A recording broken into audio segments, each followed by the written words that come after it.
ওম তৎসৎ, ওম তৎসৎ, ওম তৎসৎ। ওম নমো ভগবতে বাসুদেবায়। আগামী ৫ই অগ্রহায়ণ ২২শে নভেম্বর ২০২৫ ইংরেজি রোজ শনিবার পরম আরাধ্য গুরুদেব পরমহংস শ্রী শ্রীমৎ স্বামী জ্যোতিষ্বরানন্দ গিরি মহারাজের ১১৭তম শুভ জন্মতিথি। এই জন্মতিথি উপলক্ষে সন্ধ্যা ৬ ঘটিকায় গুরু পূজা, ৬টা ৩০ মিনিটে সমবেত প্রার্থনা, রাত ৯ ঘটিকায় মহাপ্রসাদ আস্বাদনের আয়োজন করা হয়েছে। উক্ত অনুষ্ঠানে সকল সনাতনী ভক্তপ্রাণ বৃন্দ সপরিবারে আমন্ত্রিত। উদ্যোগ ও আয়োজনে শ্রী শ্রী গীতা অমৃত সংঘ ও গুরু ভ্রাতা বৃন্দ। স্থান শ্রীকৃষ্ণ গীতা শিক্ষালয়, শীল সমিতি ক্লাব। জ্যোতিষানন্দ ১১৭তম আবির্ভাব তিথিতে শ্রীকৃষ্ণ গীতা শিক্ষা বোয়ালখালী সমবেত প্রার্থনা আয়োজন করা হয়েছে। প্রার্থনা শেষে মহাপ্রসাদের ব্যবস্থা করা হয়েছে। সবাইকে মিলে মহাপ্রসাদ নিয়ে সাধন করেছে। বাবা গীতা শিক্ষার আলো ছড়িয়ে দিয়েছে, আমাদের মধ্যে গীতা শিক্ষার আলো ছড়িয়ে দিয়েছে এবং বাবার পথে সবাইকে নিয়ে গীতা শিক্ষা এগিয়ে যাক।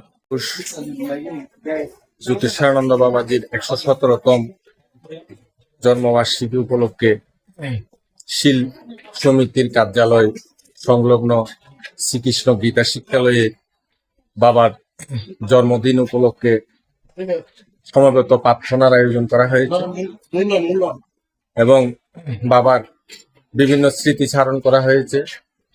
অনুষ্ঠান শেষে ভক্তরা মহাপ্রসাদ আস্বাদন করেছেন।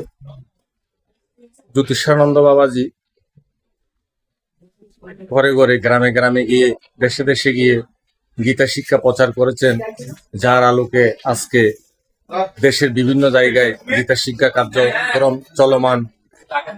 নৈতিক শিক্ষার মাধ্যমে বাবা চেয়েছেন মানুষকে ভুল পথ থেকে সঠিক পথে নিয়ে আসার জন্য। বাবা নেই, বাবার এই কার্যক্রম আজও আমাদের মাঝে চির অম্লান হয়ে আছে। যুগে যুগে বাবার দেখানো পথে আমরা এগিয়ে যাব, এই আশাবাদ রেখে বাবার জন্মদিন সার্থক সুন্দর হোক এই আশা। হরিওম তৎসৎ। আজকে শঙ্কর মহাবিশ্বর শ্রী শ্রী স্বামী জ্যোতিষানন্দ গিরি মহারাজের ১৭তম আবির্ভাব তিথি উপলক্ষে দিঘিনালা খাগড়াছড়ি দিঘিনালা সকল গুরুভাই গুরুপ্রাতা গুরু ভগ্নীবৃন্দ সকল সনাতনীরা আমরা আজকে এই জন্মতিথি পালন করেছি। শ্রীকৃষ্ণ গীতা শিক্ষালয় এবং শীল সমিতি কার্যালয়ে সকল গুরু ভ্রাতাদের সহযোগিতায় এবং শীল সমিতির কার্যালয়ের সদস্যদের সহযোগিতায় আশা করি আমরা প্রতি বছর এইভাবে করার চেষ্টা করব। আসলে যে কোনো অনুষ্ঠানে, ধর্মীয় অনুষ্ঠানে এগুলা করা হয় কেন, একটা সনাতনীদের মিলন মেলা হয়। আজকেও দেখতে পাচ্ছেন আপনারা মহাপ্রসাদের আয়োজন করা হয়েছে।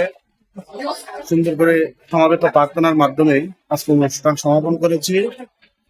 আশা করি আমরা প্রতি বছর এভাবেই পালন করার চেষ্টা করি।